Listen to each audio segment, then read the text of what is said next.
नमस्कार छात्राओं। आज हम जिस टॉपिक का अध्ययन करेंगे वह है गोल्स यानी लक्ष्य। पिछली कक्षा में हमने मूल्य के बारे में अध्ययन किया था। उसी की कंटिन्यूएशन में आज गोल्स का अध्ययन करेंगे। हमारे गृह प्रबंधन के 3 मुख्य उत्प्रेरक तत्व होते हैं। प्रथम वैल्यूज़ यानी मूल्य, द्वितीय गोल यानी लक्ष्य, तृतीय स्टैंडर्ड यानी स्तर। आज हम लक्ष्य के बारे में अध्ययन करते हैं। पारिवारिक जीवन में सुख, आराम, आनंद, संतोष एवं सफलता पाने के लिए लक्ष्य को प्राप्त करना अत्यावश्यक है। हम सभी दैनिक बोलचाल में लक्ष्य के प्राप्ति की बात करते हैं तथा समझते हैं। प्रत्येक परिवार नित्य प्रति नए लक्ष्यों का निर्माण करता है तथा पूर्ति के लिए निरंतर चेष्टा करता रहता है। आइए हम समझते हैं कि ये लक्ष्य क्या है। परिभाषाएं। सामान्य अर्थों में लक्ष्य जीवन के वे साध्य होते हैं जिन्हें प्राप्त करने के लिए प्रत्येक व्यक्ति या परिवार प्रयत्नशील रहता है। लक्ष्य अंतिम बिंदु होते हैं जिसकी प्राप्ति हेतु प्रत्येक व्यक्ति या परिवार कार्य करने की इच्छा रखते हैं। लक्ष्यों का निर्माण व निर्धारण व्यक्ति की इच्छाओं, जीवन मूल्यों, दार्शनिक विचारधाराओं एवं अभिवृत्तियों से होता है। ये मूल्यों से अधिक स्पष्ट व निश्चित होते हैं क्योंकि इन्हें प्राप्त किया जा सकता है। साथ ही इसे आसानी से परिभाषित भी किया जा सकता है। जैसे प्रेम एक मूल्य है एवं दूसरे के सामने प्रकट किया जा सकता है या अनुभव किया जा सकता है, परंतु आसानी से स्पष्ट व परिभाषित नहीं किया जा सकता। परंतु स्वयं का मकान बनाना, गाड़ी खरीदना, यात्रा प्रवास करना लक्ष्य है जिसे आसानी से समझा व परिभाषित भी किया जा सकता है। अतः हम समझ सकते हैं कि लक्ष्य एक उद्देश्य होता है जिसकी प्राप्ति के लिए हम तत्पर रहते हैं तथा नई तकनीक, कार्यप्रणाली, विधियाँ, तरीके या कार्यक्रम तय करते हैं। यह ग्रहण करने योग्य वस्तु या अंग है जिसकी उत्पत्ति व्यक्ति के मूल्यों एवं इच्छाओं से होती है। इससे व्यक्ति के जीवन में सुख एवं संतोष प्राप्त होता है। अधिकांश पारिवारिक लक्ष्यों का निर्माण ही इसी उद्देश्य से किया जाता है कि परिवार में सुख व संतोष प्राप्त हो। लक्ष्य एक निरंतर चलने वाली प्रक्रिया है जो प्रिय जीवन पर्यंत चलती रहती है। इसे प्राप्त करने के लिए व्यक्ति अपने मूल्य एवं इच्छाओं, विचारधाराओं, अभिवृत्तियों में परिवर्तन करता रहता है।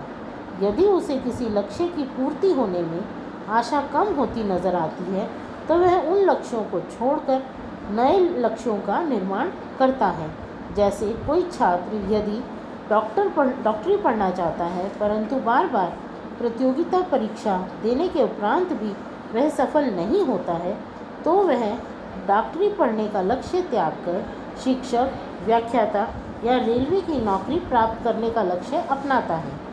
एक लक्ष्य की पूर्ति होने पर दूसरे लक्ष्य का निर्माण स्वतः ही हो जाता है तथा व्यक्ति व परिवार इसकी प्राप्ति हेतु जीवन भर संघर्षरत रहता है। जैसे मकान बनाने के पश्चात इसकी सज्जा करना एक लक्ष्य है। गृह सज्जा हेतु प्रतिदिन घर की साफ सफाई, धूल झाड़न आवश्यक है। इस प्रकार जीवन भर लक्ष्यों का निर्माण होता रहता है। कुछ लक्ष्य व्यक्तिगत होते हैं तो कुछ सामूहिक, कुछ दीर्घकाल में पूरे होते हैं तो कुछ अल्पकाल में, कुछ स्पष्ट होते हैं और कुछ अस्पष्ट, परंतु इनकी पूर्ति हमेशा व्यक्ति को सुख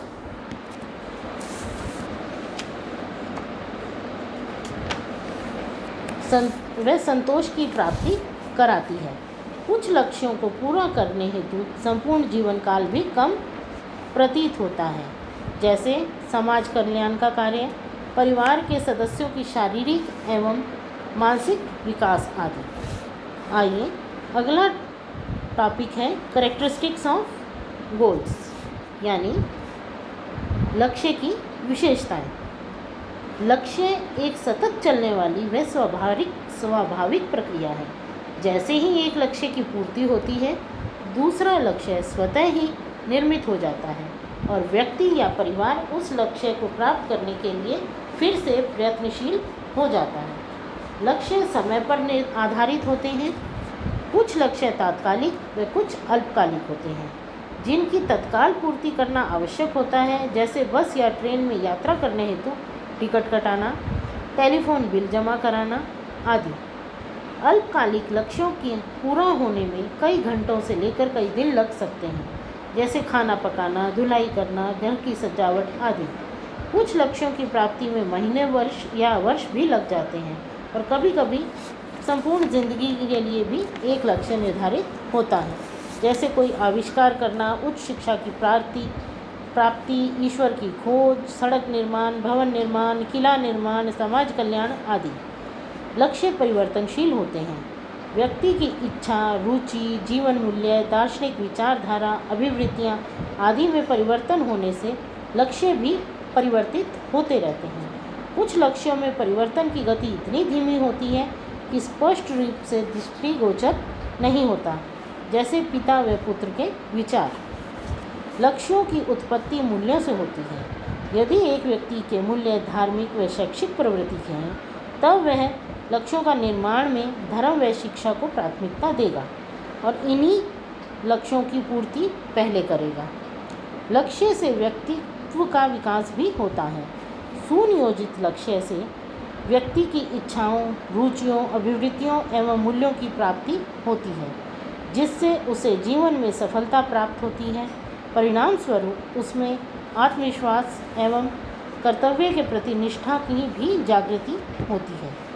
वह हमेशा नवीन लक्ष्यों की प्राप्ति हेतु नई नई विधियों व तकनीकों की खोज किया करता है। लक्ष्य व्यक्तिगत एवं सामूहिक दोनों प्रकार के हो सकते हैं। प्रत्येक व्यक्ति जीवन में सफलता, सुख, समृद्धि, संतोष पाने के लिए लक्ष्यों का निर्माण एवं विकास करता है। उसके साथ ही वह परिवार के सदस्य के रूप में सामूहिक लक्ष्य का निर्माण एवं विकास में भी सहयोगी बनता है। लक्ष्य की प्रकृति गतिशील है। एक लक्ष्य का प्रभाव दूसरे, तीसरे, चौथे या इसी तरह से अन्य लक्ष्यों पर पड़ता है, जिससे दीर्घकालिक लक्ष्यों की प्राप्ति हो सकती है। लक्ष्य व्यवहारवादी व यथार्थवादी होते हैं। इन्हें प्राप्त करना संभव होता है, जैसे उत्तम स्वास्थ्य की प्राप्ति, उच्च शिक्षा की प्राप्ति आदि। लक्ष्य समाज से प्रभावित होते हैं। समाज जिन मूल्यों को स्वीकारता है, महत्व देता है, व्यक्ति भी उन्हीं मूल्यों को स्वीकारते हुए लक्ष्यों की ओर अग्रसर होता है। विभिन्न रुचियों एवं पृष्ठभूमि वाले व्यक्तियों के संपर्क में नए लक्ष्य निर्मित किए जाते हैं। इतना ही नहीं, व्यक्ति के लक्ष्यों में समाज भी प्रभावित होता है। नेक्स्ट टॉपिक है टाइप्स ऑफ गोल्स, यानी लक्ष्यों के प्रकार। जिस प्रकार चित्र में दिखाया गया है कि लक्ष्य 3 प्रकार के होते हैं। पहला, तात्कालिक या अल्पकालिक लक्ष्य। दूसरा, साधन समाप्ति लक्ष्य। तीसरा, दीर्घकालिक लक्ष्य। तात्कालिक या अल्पकालिक लक्ष्य, ये लक्ष्य अधिक स्पष्ट एवं निश्चित होते हैं तथा असंख्य होते हैं। प्रत्येक परिवार प्रतिदिन इन लक्ष्यों का निर्माण एवं खोज करता है, तीव्रता के अनुसार इन्हें प्राप्त करता है। सभी लक्ष्य समान रूप से महत्वपूर्ण हों और उपयोगी हों ऐसा नहीं है। वे लक्ष्य जो अत्यधिक महत्वपूर्ण होते हैं उनकी पूर्ति पहले की जाती है। कुछ लक्ष्य अन्य लक्ष्यों की प्राप्ति में सहयोग करते हैं। कुछ लक्ष्य दीर्घकालिक लक्ष्यों की पूर्ति हेतु ही बनाए जाते हैं, जैसे मकान बनाना, ज़मीन खरीदना, बच्चों की उच्च शिक्षा दिलाना। ये सभी दीर्घकालीन लक्ष्य हैं, परंतु इनकी पूर्ति के लिए तात्कालिक लक्ष्य पूरे किए जाते हैं। जैसे मकान बनाने में अधिक रुपयों की आवश्यकता होती है, इसकी प्राप्ति हेतु परिवार के प्रत्येक सदस्य एक निश्चित मात्रा में आवश्यक कटौती के रूप में धन को जमा करता है, जिससे कि वह अल्टीमेट जो गोल है उसको प्राप्त कर सके। दूसरा है साधन समाप्ति लक्ष्य, मीन्स एंड गोल। साधन समाप्ति लक्ष्य कोई वास्तव में लक्ष्य नहीं होता, अपितु यह तात्कालिक लक्ष्य को प्राप्त करने का एक साधन या निर्णय मात्र होता है। ऐसे लक्ष्य की पूर्ति स्वतः ही कुछ क्रियाओं के बाद पूर्ण हो जाती है, जैसे बैंक से पैसे निकालने हेतु चेक काटना, बालकों को पढ़ाने हेतु किताब खरीद कर देना, नए सूट सिलवाने हेतु वस्त्र खरीदना, गृह सज्जा हेतु कुछ आइटम खरीदना आदि। तृतीय प्रकार के लक्ष्य हैं दीर्घकालिक लक्ष्य, लॉन्ग टर्म गोल्स। ये वे लक्ष्य हैं जिन्हें प्राप्त करने में बहुत अधिक समय लगता है।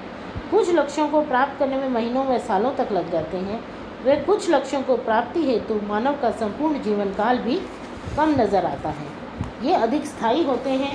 इनकी प्राप्ति हेतु व्यक्ति या परिवार जीवन पर्यंत कठिन परिश्रम करता है, जैसे बांध का निर्माण, किले का निर्माण, भवन का निर्माण, उच्च शिक्षा प्राप्त करना आदि। यद्यपि प्रत्येक परिवार या व्यक्ति के दीर्घकालिक लक्ष्य भिन्न भिन्न होते हैं, जैसे कोई पढ़ लिख कर डॉक्टर बनना चाहता है तो कोई इंजीनियर, कोई व्यवसायी तो कोई कवि, परंतु इसकी प्राप्ति हेतु व्यक्ति का निरंतर क्रियाशीलता चलती रहती है। तात्कालिक लक्ष्यों की पूर्ति करनी पड़ती है, परंतु कुछ दीर्घकालिक लक्ष्य ऐसे होते हैं जिन्हें पाने के लिए प्रत्येक परिवार चेष्टा करता है, जैसे स्वयं का एक आरामदायक व स्वास्थ्यकर आवास होना, स्वयं का वाहन होना, प्रत्येक सदस्य को उच्च शिक्षा, स्वास्थ्य एवं शैक्षिक विकास होना, मनोरंजन के साधन हेतु उपयोगी वस्तुओं की व्यवस्था करना, स्वास्थ्यकर वातावरण का निर्माण करना, संतोषजनक एवं व्यक्तिगत पारिवारिक संबंध स्थापित करना, परिवार की सभी आवश्यकताओं की पूर्ति हेतु उचित व्यवस्था करना। यह सभी लक्ष्य प्राप्त करने के लिए व्यक्ति एवं परिवार को जीवन पर्यंत संघर्षरत रहना पड़ता है, साधनों को जुटाना पड़ता है एवं कठोर परिश्रम करना पड़ता है। इसके साथ ही परिवार के सभी सदस्यों के बीच आपसी प्रेम, समझौता, स्नेह, सहानुभूति की आवश्यकता होती है, तभी दीर्घकालीन लक्ष्य पूरे हो पाते हैं। अन्यथा ये लक्ष्य मात्र एक स्वप्न बनकर रह जाते हैं, कभी साकार नहीं हो सकते। तो छात्राओं, अब आपने लक्ष्यों के बारे में काफ़ी कुछ समझ लिया होगा कि लक्ष्य किस प्रकार महत्वपूर्ण है, वह किस प्रकार निर्मित होते हैं। अगली कक्षा में हम स्तर के बारे में अध्ययन करेंगे। धन्यवाद।